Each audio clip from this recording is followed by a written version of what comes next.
কোচবিহারের শীতলকুচি সীমান্তে এভাবে উত্তেজনা ছড়িয়েছে। পশ্চিম সাঙ্গারবাড়ি সীমান্তে বর্ডার গার্ড বাংলাদেশের বিরুদ্ধে কয়েকজনকে ভারতের সীমান্ত দিয়ে ঢোকানোর চেষ্টা।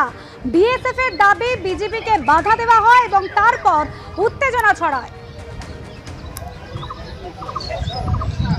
সীমান্তে কাঁটাতারের এপারে কাজ করার সময় ঘটনা ঘটেছে বলে অভিযোগ করছেন স্থানীয় বাসিন্দারা। ঠিক কি ঘটেছে?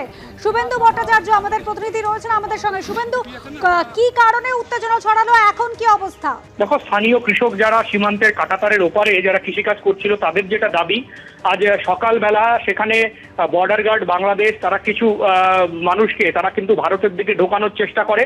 সেই সময় যারা কৃষিকাজ করছিল তারা বিষয়টা বিএসএফ কে জানায় এবং বিএসএফ তাদের আটকে দেয় এবং যার ফলে কিছুটা ঘটনার পরে কিন্তু চাঞ্চল্য ছড়িয়েছে, চাপা উত্তেজনা রয়েছে। কারণ ইতিমধ্যেই কিন্তু সেই যারা এখনো পর্যন্ত ভারতে ঢোকানোর যাদের চেষ্টা করছিল তারা কিন্তু বর্ডারে তারা সীমান্তে এখনো রয়েছে। অপরদিকে বর্ডার গার্ড বাংলাদেশ রয়েছে বাংলাদেশের দিকে এবং এদিকে কিন্তু বিএসএফও মোতায়েন রয়েছে।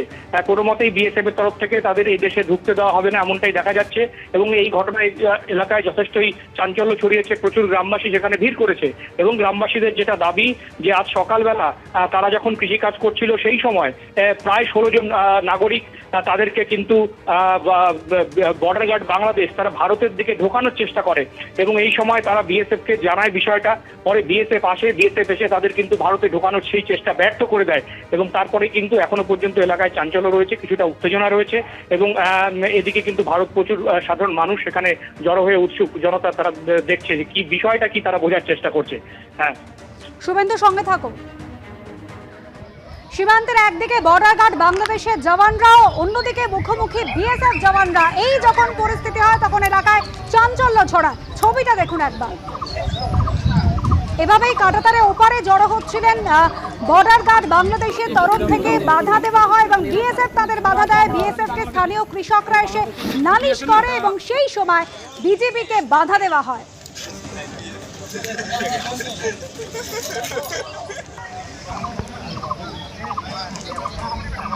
পশ্চিম সাঙ্গারবাড়ি সীমান্তের ঘটনা, সেখানে বর্ডার গার্ড বাংলাদেশের বিরুদ্ধে কয়েকজনকে ভারতের সীমান্তে দিয়ে ঢোকানোর চেষ্টা করলে বাধা দেয় বিএসএফ।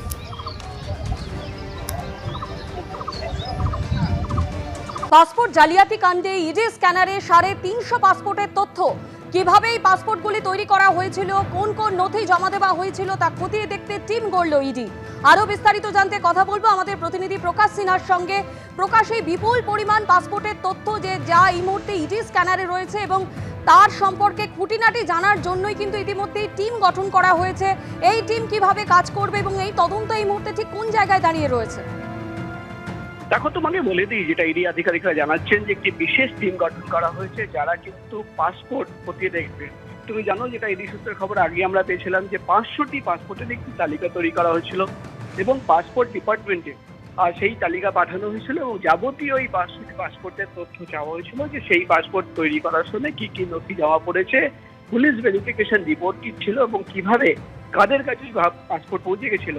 এবং ইতিমধ্যেই যেটা ইডি সূত্রের খবর, 500-র মধ্যে 350 পাসপোর্টের তথ্য পাসপোর্ট ডিপার্টমেন্ট ইডি আধিকারিকদের পাঠিয়েছে এবং সেই তথ্য খতিয়ে রাখার জন্য 350 পাসপোর্টের নথি এবং পুলিশ ভেরিফিকেশন রিপোর্ট খতিয়ে রাখার জন্য একটি বিশেষ টিম গঠন করা হয়েছে, যেটা ইডি সূত্রের খবর। এই টিম মূলত দেখবে যে নথি জমা দেওয়া হয়েছিল পাসপোর্ট পাওয়ার জন্য সেটা জাল নাকি আসল নথি, তথ্য যাচাই করা হবে এবং মূলত পুলিশ ভেরিফিকেশন কিভাবে করা হয়েছিল, সেই রিপোর্ট কি ছিল সেটাও কিন্তু দেখা হচ্ছে। ইডি আধিকারিকরা মনে করছেন যে 500টি পাসপোর্টের তালিকা তারা তৈরি করেছেন সেখানেই কিন্তু গন্ডগোল রয়েছে, সেখানেই ভেজাল রয়েছে। জানো, আজাদ মাল্লিক যাকে বাংলাদেশি সন্দেহ গ্রেফতার করা হয় সে আসলে পাকিস্তানের নাগরিক এবং তার মাধ্যমেই এই সমস্ত পাসপোর্ট তৈরি হয়েছে। তো কোনো পাক নাগরিক আরো কোনো পাকিস্তানের নাগরিকের পাসপোর্ট তৈরি করা হয়েছে কিনা সেটাও কিন্তু দেখার বিষয়। সব মিলিয়ে একদিকে পাসপোর্ট, অন্যদিকে কিন্তু হাওয়ালা কানেকশন খতিয়ে দেখছেন ইডি আধিকারিকরা। ধন্যবাদ প্রকাশ।